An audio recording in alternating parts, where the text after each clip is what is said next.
They say that insanity is doing the same thing over and over again and expecting a different result each time. Well, by that standard, I think it's safe to say that the Philadelphia Eagles offense is insane, as the Birds dropped a heartbreaker in LA to the Chargers in overtime by a final score of 22-19. Welcome to the Bird's Nest Podcast. I'm Joe Donahue. Thank you so much for joining us. The Eagles took a few extra days of soul-searching and, quote, evaluating everything, according to Nick Sirianni. And at a time when the offense was not looking good and everyone was wondering how bad this thing can get, the Philadelphia Eagles answered with the worst offensive performance this team has seen since at least 2023. And this starts with Jalen Hurts, but it definitely doesn't end with him. Jalen Hurts was 21 for 40 in the passing game for 240 yards. He had one sack, but the bigger stat was that he had 4 interceptions. Again, the Philadelphia Eagles quarterback had 4 interceptions, and this led to a 31.2 passer rating, which is one of the lowest passer ratings he's had in his career. The passer rating statistic is an evaluation of quarterback efficiency, and Jalen Hurts may as well have not been on the field. The final interception was the game clincher, with the Chargers tipping the ball in double coverage to deliver the pick and come away with the victory in overtime. Now, Jalen is certainly not entirely at fault for the drops, and even one of the interceptions I'm going to write off as belonging to A.J. Brown, who did not have a great showing today. I've put off talking about A.J.'s off-the-field antics, since what matters at the end of the day is what he's doing on the field, and up to this point, he had the on-the-field production to be able to back up what he was doing off the field. But if you're going to talk the talk off the field, when the lights come on, you do have to walk the walk. And AJ did not walk the walk today. There were 6 catches on 13 targets for 100 yards, which means that AJ Brown caught less than half of the passes thrown his way. And of the 7 drops, 3 of them were absolutely catchable by an NFL caliber wide receiver. Of those 3, 1 bounced off his hand and was picked. The other could have set the tone for the game early, and the third could have resulted in the game-clinching touchdown. You're getting paid millions of dollars to catch the ball, and if you can't do it, you can't be talking off the field. That's simply unacceptable. Now, AJ's poor performance definitely doesn't excuse Jalen's poor play. Jalen looked confused by the defensive schemes. The defense was constantly stacking the box, but Jalen didn't seem like he was able to pick up who was actually blitzing. Jalen was definitely not finding open guys. He continued to telegraph throws, and he wasn't using misdirection. It's the kind of performance that I've seen in high school and middle school games that I've reffed over the years. It was bad play all around, and Jalen addressed it post-game. I mean, we gotta go out there and gotta put it together. And at the end of the day, I look at it. It's I. That's I. It starts with me. It starts with me and how I play. Like I said, how I lead, and it's my ability to go out there and figure it out.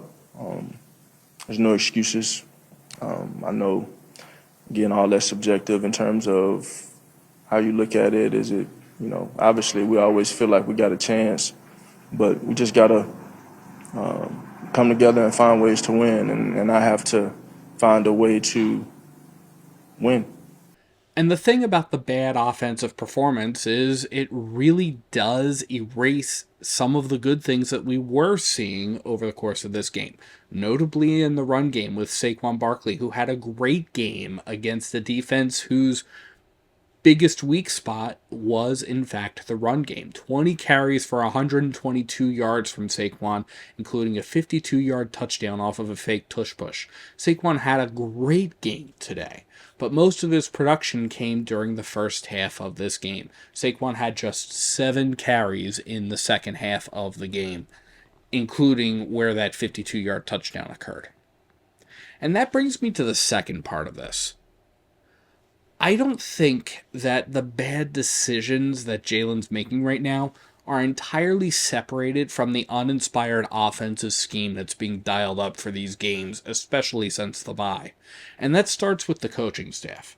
Kevin Petullo once again threw out some lifeless, unimaginative plays that led nowhere, typified by the Eagles' penultimate drive in the first half. The Eagles got down to the 2 yard line, and then they went on a run that went nowhere. Then there was a holding call that wiped out a touchdown pass.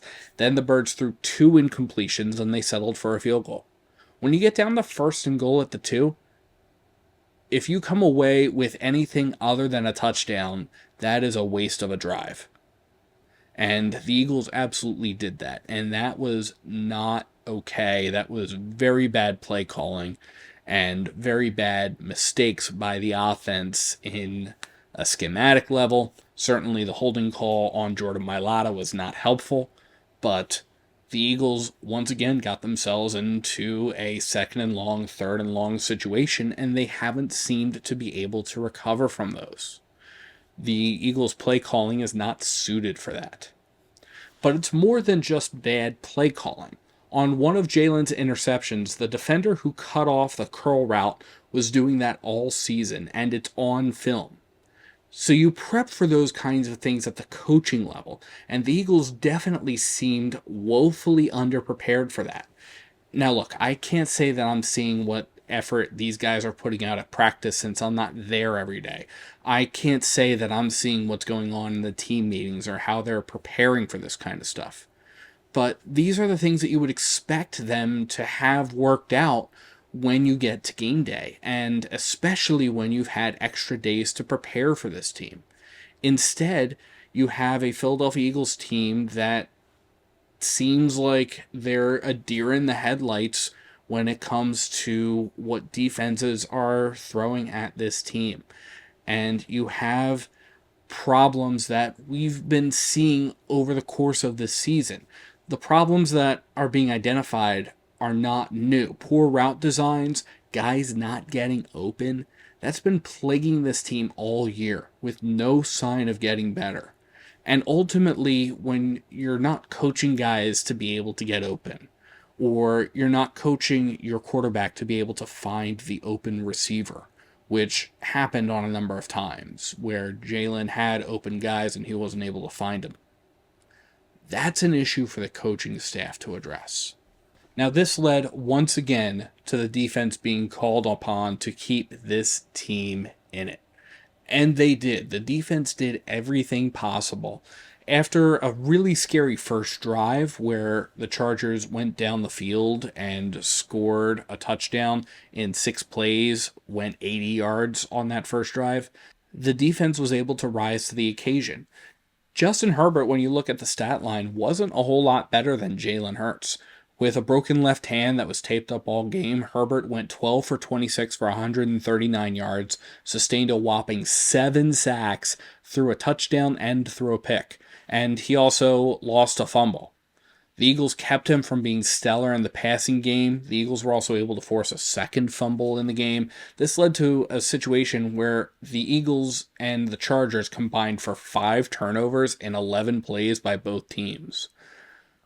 Now, where the Eagles' defense didn't do so well was containing Herbert's run game. He was actually the leading rusher, 10 carries for 66 yards, and the Chargers actually had more rushing yards than passing yards, with 169 total rushing yards on 38 carries.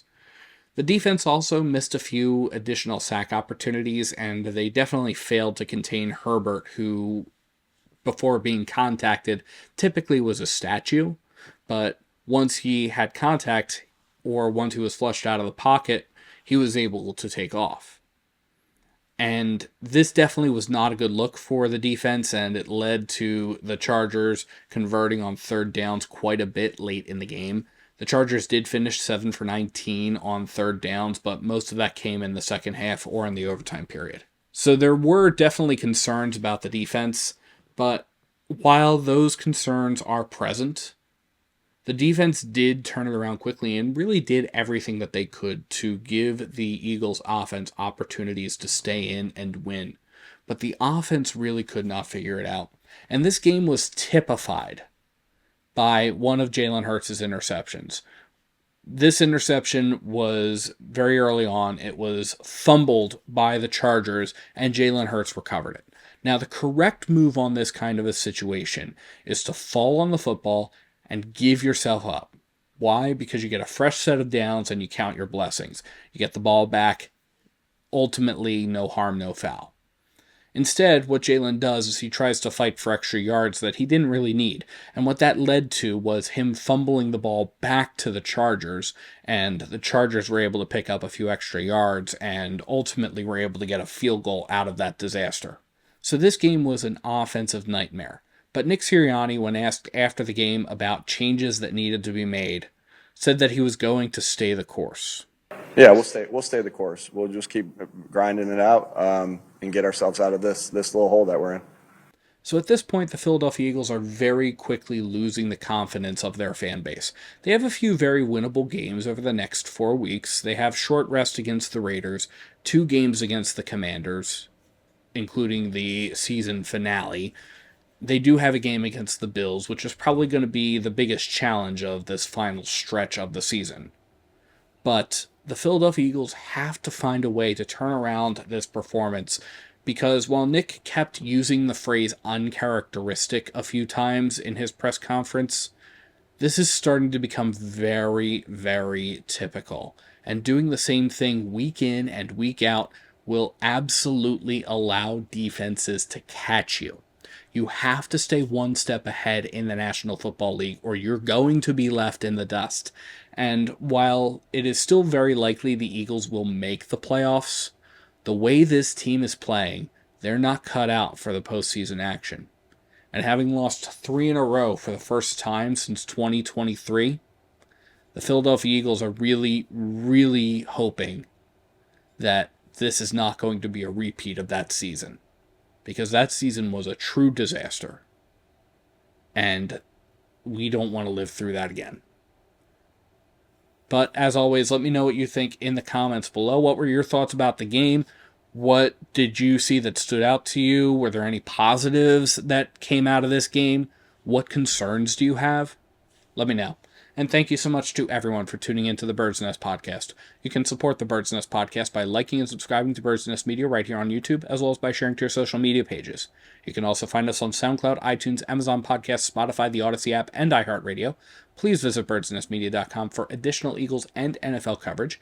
And if you feel so inclined to support us in a different way, you can find the link to our Patreon in the description below or at birdsnestmedia.com. Thank you so much for tuning in, and let's go Eagles.